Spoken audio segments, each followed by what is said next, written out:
Welcome to the Learning Pines YouTube. We hope this video helps.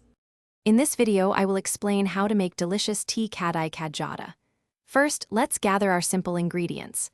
You'll need 1 cup of all-purpose flour, also known as maida, and about 1/4 cup of semolina for texture. For sweetness, grab half a cup of sugar, 1 egg, and half a teaspoon of fragrant cardamom powder. Don't forget 1 tablespoon of ghee, a 1/4 teaspoon of baking soda, and a small pinch of salt. Now let's get started on the dough. First, blend your sugar with the cardamom powder until it's finely powdered. Then, crack 1 egg into that mixture and blend again until it's smooth and well combined. In a separate bowl, mix your all-purpose flour, semolina, baking soda, and salt. Finally, add the ghee and your egg sugar mixture to the dry ingredients, kneading everything into a soft, slightly sticky dough. After mixing, it's crucial to let your dough rest. Cover it and set it aside for about 30 minutes. This helps the dough become less sticky and easier to handle.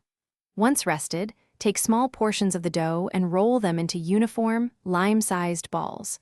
For that authentic tea shop look, gently make a small crosscut on the top of each dough ball using a knife. This helps them crack beautifully when fried. It's time to fry. Heat enough oil in a pan over medium-low heat. Carefully drop your shaped kajada into the hot oil, ensuring not to overcrowd the pan.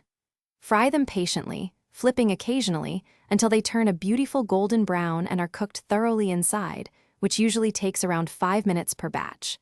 Serve these warm, crispy treats with a hot cup of tea for a perfect snack. Also, check the description for a link to Little Trees, Black Ice, and other great deals. Thanks for watching. Consider subscribing if we helped you.